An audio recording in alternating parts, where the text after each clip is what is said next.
नमस्कार, मैं हूं नवीन चौधरी। आप देख रहे हैं एग्जाम नगर।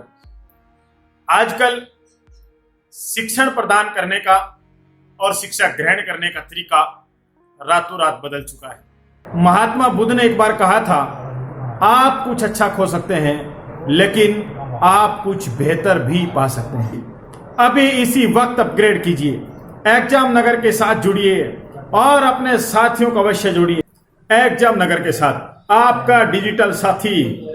धन्यवाद। जय हिंद, जय भारत। ठीक है, तो इसमें हमारा जो बिंदु है वो बिंदु चल रहा है दांत, ठीक, जिसे हम कहते हैं। तो देखिए, अब एक बात तो आपको सब जानते हैं, आप सब जानते हैं, आपने विभिन्न किताबों से पढ़ा भी है, दांत क्या काम करते हैं सब जानते हैं। सब हम जैसे भोजन मुंह में लेंगे तो उस भोजन को ये क्या करते हैं, उसको चबाने का, उसको पीसने का, काटने का, फाड़ने का, ये सब कार्य करते हैं, सब जानते हैं इन सब बातों को।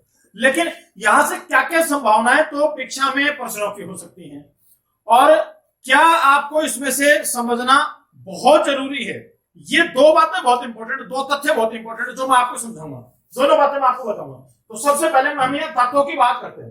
तो देखिए, मैं आपको बताऊं कि मानव शरीर में, ह्यूमन बॉडी में धातुओं का जो वर्गीकरण है वो विशेषताओं के आधार पे हमने 3 भागों में बांट दिया। कितने भागों में बांट दिया? 3 भागों में। किसके आधार पे? विशेषताओं के आधार पर।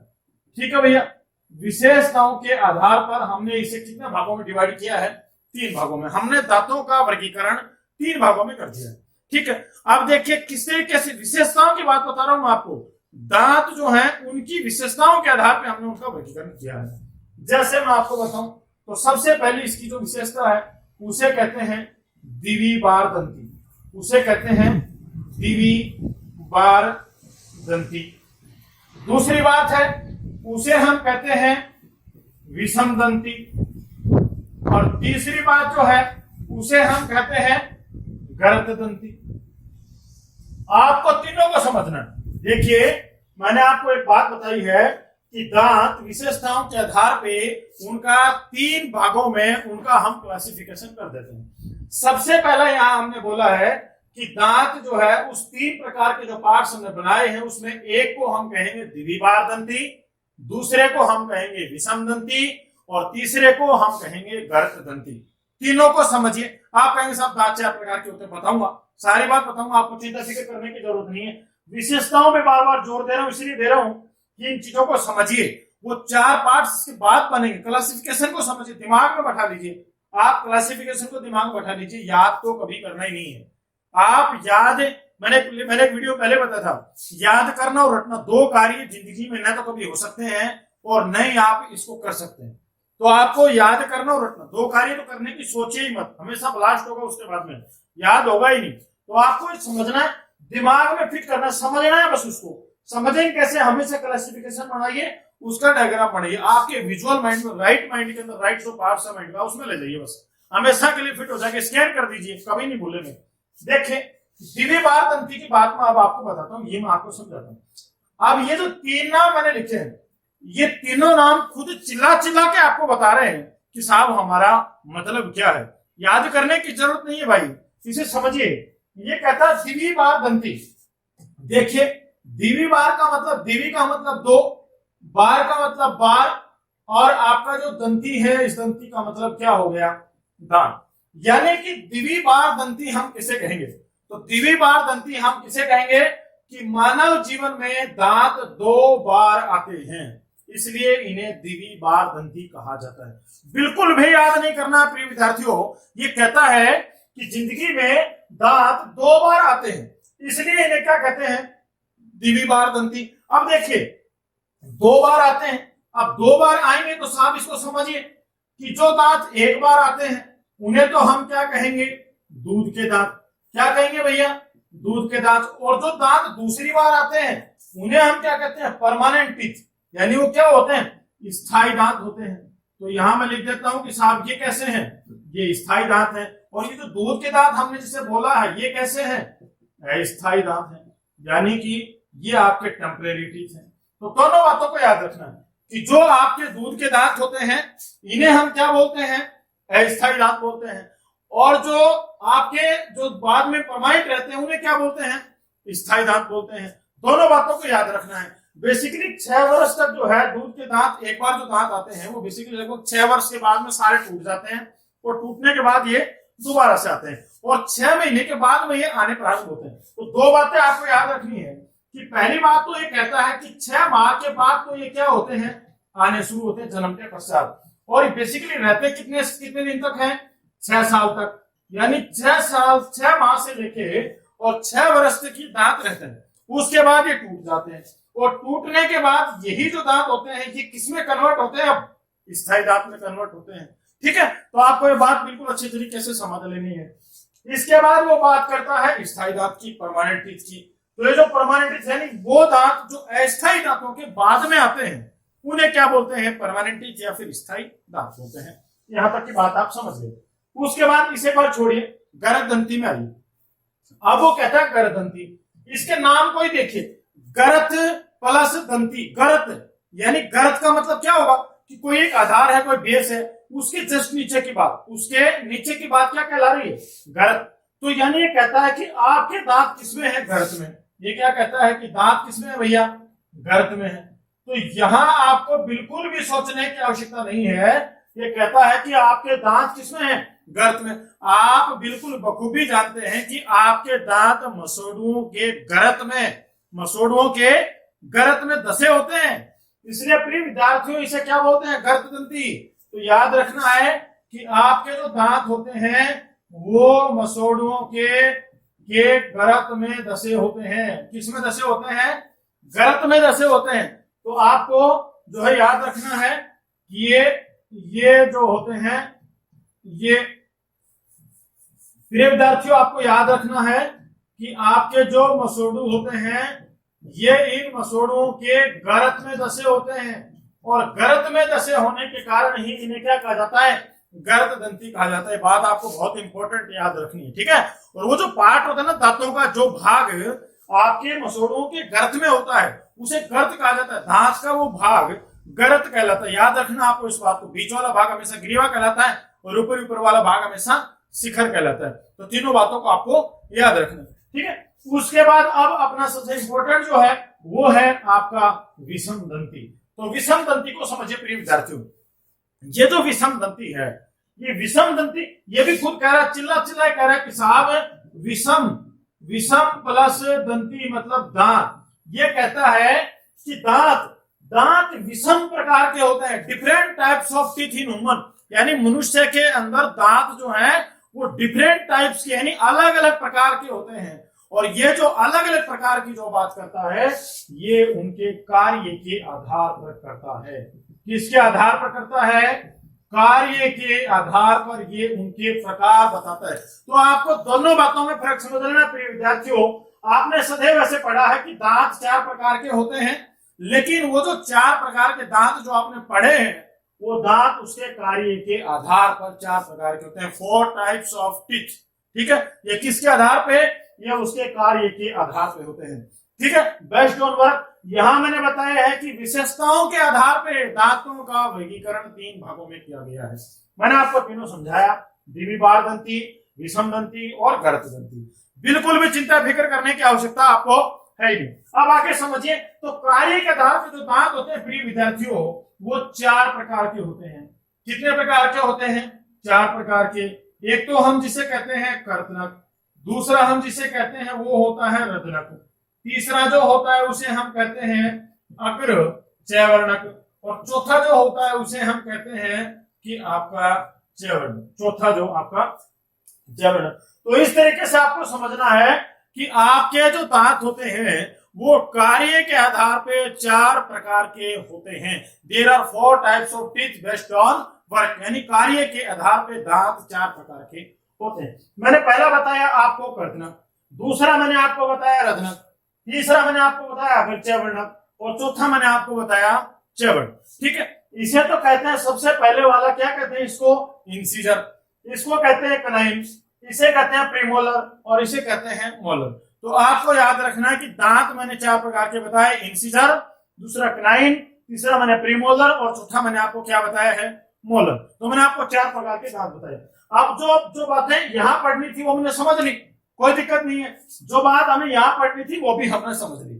और यहां में अब कार्य के आधार पर जो 4 दांत हैं इनका वर्गीकरण पढ़ेंगे कि ये दांत क्या तो काम करते हैं और क्या इनकी संख्या होती है, उम्र के आधार पर क्या लगभग इनकी संख्या बनाई गई है, इनको अब हम समझते हैं। तो आप इसको उतार लेना और उतारने के बाद अब हम अगली बात मैं आपको बताता हूं, इनको आप उतार लो। देखिए आगे देखिए पहले विद्यार्थियों, कार्य के आधार पे, कार्य के आधार पे आइए हम बात करते हैं दांतों के प्रकार। दांतों के प्रकार किसके आधार पे? कार्य के आधार पे। कितने भाग बनाए प्रिय विद्यार्थियों? 4। सबसे पहला भाग मैंने यहां बनाए हैं, सबसे पहला मैंने यहां बना दिया आपका कर्तन। दूसरा है रदनक, तीसरा है अग्र चैवर्णक और चौथा है चैवर्णक। ठीक है, 4 मैंने यहां दांत लिखे। अब देखिए इन 4 प्रकार के दांतों को समझिए। तो सबसे पहला जो मैंने यहां लिखा कर्तनक, ये कर्तनक का कार्य क्या है?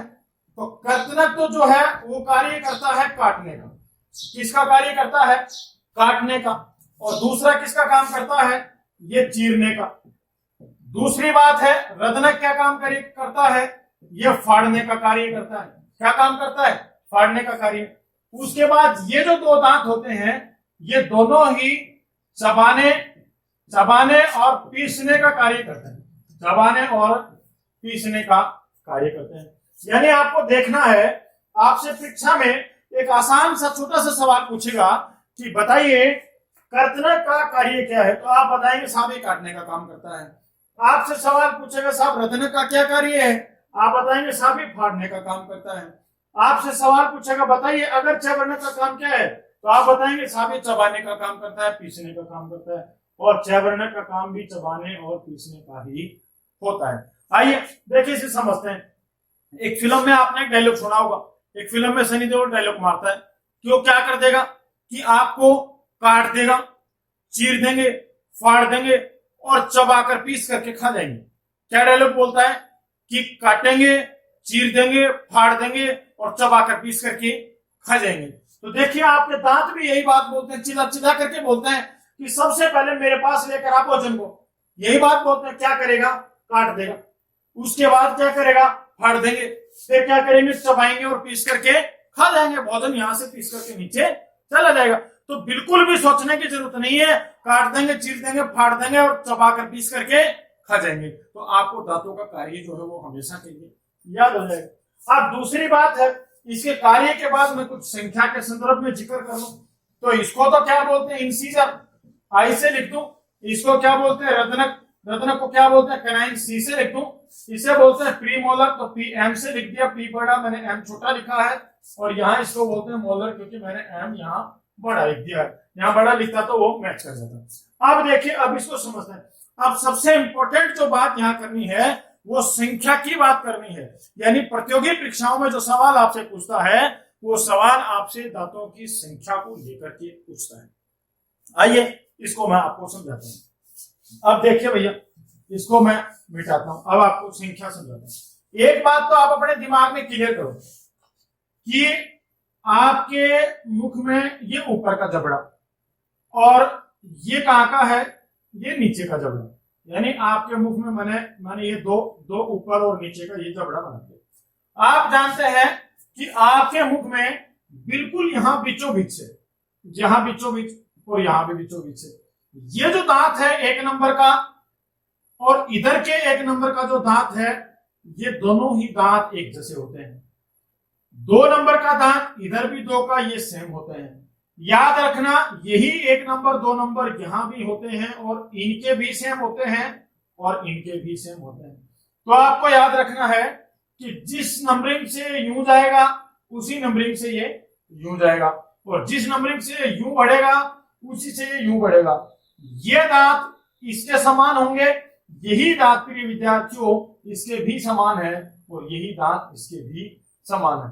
फर्क सिर्फ इतना है, ये जो 1 नंबर दांत है वो यही है, लेकिन 2 नंबर दांत जो यहाँ है वो इसके इधर की तरफ है, इसके इधर की तरफ है, इससे कोई फर्क नहीं पड़ने वाला। तो आपको याद रखना है, देखिए 32 दांत होते हैं, ठीक है, तो आप ऐसे समझ लीजिए 2 नंबर 3 4 5 6 7 और 8। ठीक इसी तरीके से यहां होंगे 3 4 5 6 7 और 8, ये ऐसे होंगे 3 4 5 6 7 और 8, ये यहां होंगे 4 5 6 7 और 8। तो आपको कुछ भी चिंता फिक्र करने की जरूरत नहीं है। यानी दांत जो है यूं भी 8, इस भाग के इधर भी 8, इस भाग के इधर भी 8 और इस भाग के इधर भी 8, ठीक है। तो ये 8 और 8 कितने हो गए 16, और ये भी कुल कितने हैं 16, तो जोड़ देंगे तो कितने बन जाएंगे 32। यानी दांतों की संख्या कुल कितनी होगी प्रिय विद्यार्थियों 32, यानी 32 दांतों की संख्या हुई। लेकिन क्या सभी आयु वर्ग में ये दांतों की संख्या एक समान रहती है, बहुत इंपॉर्टेंट बात है। जैसा कि मैंने आपको बताया कि आपका जो 6 जो माह का बच्चा होता है उसके बाद दांत उसके आते हैं और वो टेम्परेरी टीथ होते हैं, जिन्हें स्थायी दांत अथवा दूध के दांत बोलते हैं। ये दांत 6 वर्ष की उम्र तक लगभग इनकी संख्या 12 ही होती है, और ये 6 वर्ष की उम्र तक ये टूट चुके होते हैं। लेकिन फिर भी आपको मैं बताऊं कि 12 वर्ष तक हम दांतों की संख्या ज्ञात करते हैं कि 12 वर्ष तक दांतों की संख्या क्या है। आप ऐसे ना समझें कि 1 वर्ष की उम्र में तो इतने दांत है ही नहीं, 2 वर्ष की में भी नहीं है, यानी ये लगभग 6 वर्ष के बाद की संख्या मानी जा सकती है, क्योंकि उससे पहले तो लगभग 12 ही दांत आते हैं, ठीक है। तो यानी हम बात करें कि 12 वर्ष तक बच्चों में दांतों की संख्या क्या होगी, ये सवाल वो आपसे पूछेगा। आपसे सवाल ये पूछेगा कि बताइए 12 वर्ष तक के बच्चे क्या, यानी 11 वर्ष के बच्चे में दांतों की संख्या क्या होगी, ऐसा सवाल आपसे पूछेगा। तो देखिए मैं आपको समझाता हूँ। वो कहता है 12 वर्ष तक के बच्चे बताइए। तो देखिए सबसे पहले दांत हमारे सामने कौन है, इंसीजर। दूसरे दांत का नाम क्या था, कनाइन। तीसरे का नाम क्या था, प्रीमोलर। और चौथे का नाम क्या था, मोलर। उसके बाद नीचे, यही नीचे वाले जबड़े में आई, उसके बाद सी, उसके बाद प्रीमोलर और उसके बाद मोलर, ठीक है। अब इसको कर दीजिए 2 से गुणा। कितने से गुणा कर दीजिए, 2 से गुणा। अब जो निकलेगा वो दांतों की संख्या निकलेगी। अब जो निकलेगी वो दांतों की संख्या निकलेगी प्यारे विद्यार्थियों। तो आपको एक बात याद रखनी है कि अगर इंसीजर, कनाइन, प्रीमोलर और मोलर, और जस्ट इसके नीचे भी इंसीजर, कनाइन, प्रीमोलर और मोलर, इनको अगर जोड़ के 2 से गुणा कर देंगे तो निकलने वाली संख्या उसकी दांतों की संख्या होगी। बिल्कुल ध्यान से समझना है प्रिय विद्यार्थियों। प्रश्न कई प्रतियोगी परीक्षाओं में पूछा गया है, इस तरीके से प्रश्न पूछता है, उसमें इसका क्रम बिगाड़ देता है। वो आई, सी, पीएम और एम इसमें कहीं इधर उधर कर देता है इसको, यानी सी की जगह पीएम कर दिया, यहां सी कर दिया, नीचे ऐसा है। तो वो आपसे सवाल पूछता है कि निम्नलिखित में से कौन सा दंत सूत्र सही है। तो आपको याद रखना है, पहली बात तो इसे क्या कहते हैं, दंत सूत्र। क्या कहते हैं, दंत सूत्र। तो आपको याद रखना है कि जो टिच फॉर्मूला है ये वास्तव में ऐसा ही होगा। अब इसमें कुछ मोटी मोटी बातें मैं आपको बताता हूं कैसे पहचाने कि ये बिल्कुल जो है सही है। तो सबसे पहली जो बात है वो इसके क्रम की है, इसके क्रम को कैसे याद रखें इसको समझना। तो देखिए प्यारे विद्यार्थियों, मैं अक्सर हमेशा इसका जुगाड़ बताता हूं। इसका जुगाड़ देखिए कि I for India, I for India, C for country, PM for prime minister यानी पीएम, और एम फॉर मोदी। यानी हम क्या बोलेंगे कि इंडिया एक कंट्री है जिसका प्राइम मिनिस्टर मोदी है। क्या बोलेंगे, इंडिया एक कंट्री है जिसका प्राइम मिनिस्टर मोदी है। अब यही लाइन नीचे भी यूं क्यों है कि इंडिया एक कंट्री है जिसका प्राइम मिनिस्टर मोदी है। अब गुणा में 2, साहब कितनी बार बन गया, 2 बार। यानी इंडिया की कौन सी गवर्नमेंट चल रही है, दूसरी गवर्नमेंट चल रही है। तो याद रखना कि इंडिया एक कंट्री है जिसका प्राइम मिनिस्टर मोदी है, और वो कितनी बार बन गया, 2 बार। एक विद्यार्थी ने क्लास में मेरे से सवाल पूछा कि गुरुजी ये आपने 2 बार बोला कि उसका प्राइम मिनिस्टर मोदी है और वो 2 बार बन गया, अगर वो तीसरी बार बन जाएगा तो, या वो तीसरी बार बनेगा ही नहीं तो हम क्या बोलेंगे कि इंडिया एक कंट्री है जिसका प्राइम मिनिस्टर मोदी है और वो 2 बार बन चुका है, यानी तीसरा चल रहा है। 2 बार बन चुका और वो तीसरा चल रहा है, ठीक है। और अगर वो नहीं बनेगा तो हम क्या बोलेंगे, इंडिया एक कंट्री है जिसका प्राइम मिनिस्टर मोदी था और वह 2 बार बना। यानी ये आप हमेशा के लिए इसको याद रख सकते हैं, हमेशा के लिए। चाहे आप किसी भी कितनी भी आगे की पीढ़ी को आप ये बात समझाएं, यूं क्यों समझा रहे, जिंदगी में कभी नहीं भूल सकता है। इंडिया एक कंट्री है जिसका प्राइम मिनिस्टर मोदी है और वह 2 बार बन चुका है। इससे धातुओं की संख्या निकलेगी। कैसे निकलेगी मैं आपको बताता हूं, समझिए। जैसे वो आपको बोलता है 12 वर्ष तक के बच्चों की धातुओं की संख्या निकालिए, तो आपको इसकी जगह एक फॉर्मूला रखना है, वो है 2102। क्या रखना है? 2102 बटे में यहां भी वापस क्या रख दो, 2102।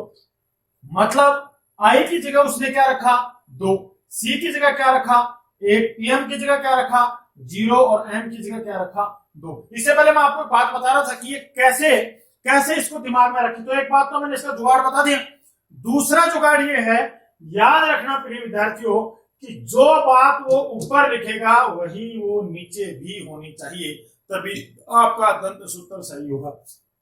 जो उसने ऊपर लिखा है वही कहाँ होनी चाहिए, नीचे, लेकिन कर्म उसका यही होना चाहिए। ये बात आपको याद रखनी। तो ऐसे प्रश्न को आसानी से हम जवाब देंगे। गुणा कितने करना है, 2। अब कई विद्यार्थी आप दिमाग का जुगाड़ लगाएंगे, गणित पढ़ा हुआ, गणित का जुगाड़, गणित नहीं लगाना, ये विज्ञान है। कैसे नहीं लगाना, इस 2 को कई ऐसे करेंगे, इसको और इसको काट देंगे, काट के 1 आएगा, 1 गुणा 2 बराबर 2 के साथ 12 वर्ष तक के बच्चे के 2 दांत होते हैं। ऐसे नहीं करना है आपको, बड़ी चिंता करने की जरूरत नहीं। देखिए आप कैसे करेंगे, इस बात को समझिए।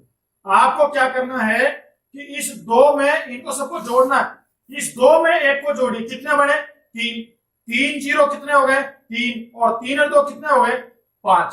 तो ऊपर भी कितने हैं 5 और नीचे जोड़े तो भी कितने हैं 5, गुणा में कितने कर दिए 2। अब क्या करना है, इन दोनों को जोड़िए, क्योंकि जबड़े हैं ये जबड़े, इनको जोड़ना है, ऊपर वाले धातु को नीचे वालों को। 5 और 5 कितने 10, तो 10 गुणा में कितने हैं 2, और कितने हो गए 20। तो आपको याद रखना है कि 20 दांतों की 20 जो है ये दांतों की संख्या है जो 12 वर्ष तक के बच्चों में होती है। आपसे सवाल पूछता है कि बताइए 11 वर्ष के बच्चे में इंसीजर की संख्या कितनी होगी। बहुत इंपॉर्टेंट प्रश्न बता रहा हूं, याद रखने लायक। आपसे सवाल ऐसे पूछता है कि बताइए, ये तो रूढ़िवादी प्रश्न थे कि बताइए 12 वर्ष तक के बच्चे दांतों की संख्या, साफ सीधी सी बात है 20 होती है। आपसे सवाल करेगा बताइए 11 वर्ष के बच्चे में इंसीजर की संख्या, वहां आप अटक जाएंगे। तो आप दिमाग लगाएंगे साहब इंसीजर की संख्या 2 और 2 दूनी 4, 4 होती। नहीं भाई ऐसे नहीं होगी। ये ऊपर के जबड़े का इंसीजर है, ये नीचे वाले का 2 और 2 4, और 4 दूनी कितनी होगी 8। तो अगर आपको इंसीजर पूछता है तो उसकी संख्या कितनी होगी 8। कदाइन पूछता है तो आप बताएंगे 1 और 1 2, 2 दूनी 4, ठीक है। उसके बाद आपको 0, ये दंतावकाश यानी दांत ही नहीं होते, तो आपको याद रखना है 0। उसके बाद आपका है मोलर, तो मोलर में 2 और 2 4 और 4 दूनी 8। तो आपको याद देखो 8 और 8 16, और 16 और 4 कितने हो गए आपके 20। तो दांतों की संख्या कितनी निकली 20। आपसे सवाल पूछता है 9 वर्ष के बच्चे में कौन सा दांत अनुपस्थित होता है। आपको बिना सोचे समझे कर देना 0 कौन से में था प्रीमोलर, यानी कि आपके बच्चे के अगल चवर्णक जो है वो दांत अनुपस्थित होता है। याद रखना प्रिय विद्यार्थियों, बहुत इंपॉर्टेंट सवाल मैंने आपको यहाँ बताया। इसके बाद वो बात करता है 12 वर्ष से लेकर के लगभग 19 वर्ष तक की बात करता है, 19 वर्ष तक की। यहाँ जो हमने 2102 माना था उसको अब आपको कर देना है 2122। 2122 के नीचे भी लिख दो 2122 और गुणा कर दो इसको कितने से 2 से। आप अब देखिए 2 और 1 3, 3 और 2 5, 5 और 2 7, और 7 और 7 कितने हो गए 14, और 14 दूनी कितने हो गए 28। यानी आपको याद रखना है कि 12 वर्ष यानी 12 वर्ष के बाद यानी 13वीं वर्ष में और 19 वर्ष तक दांतों की संख्या 28 यानी कि 28 होती है। हमेशा आपको दिमाग में रखना है, और एक एक दांत की संख्या पूछे तो आप इस तरीके से आसानी से निकाल देना।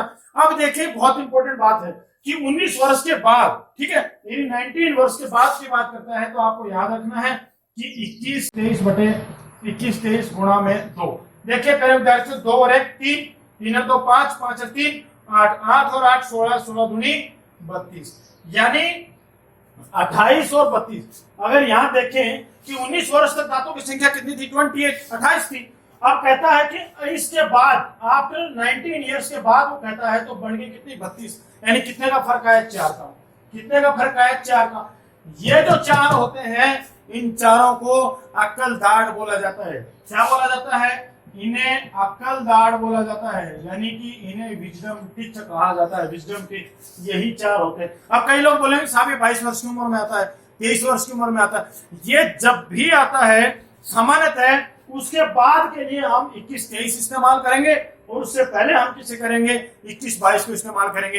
लेकिन बेसिकली आपको समझना है कि लगभग 19 वर्ष की उम्र तक 28 ही दांत माने जाते हैं और ये आफ्टर 19 ईयर्स हम 22 दांतों की संख्या को जोड़ते हैं। दोनों बातों को याद रखना। अब आपके जो दांत होते हैं इनके ऊपर एक सबसे कठोर पदार्थ होता है जिसे हम कहते हैं इनेमल, और ये मानव शरीर का सबसे कठोरतम पदार्थ होता है इनेमल। सबसे कठोरतम पदार्थ याद रखना चमकीली परत के रूप में होता है, ये सबसे कठोरतम पदार्थ होता है। तो ये था आपके दांत। इन दांतों में से इस तरीके के प्रश्न पूछेगा।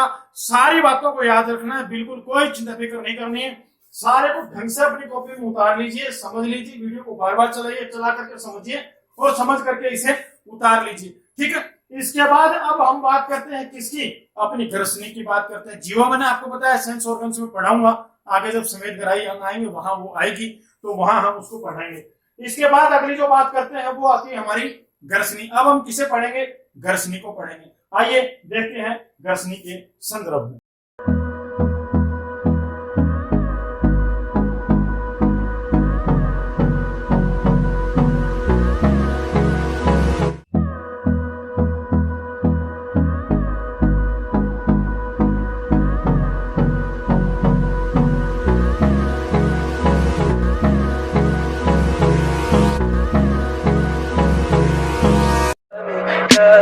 Tell me pretty lies, look me in the face, tell me that you love me.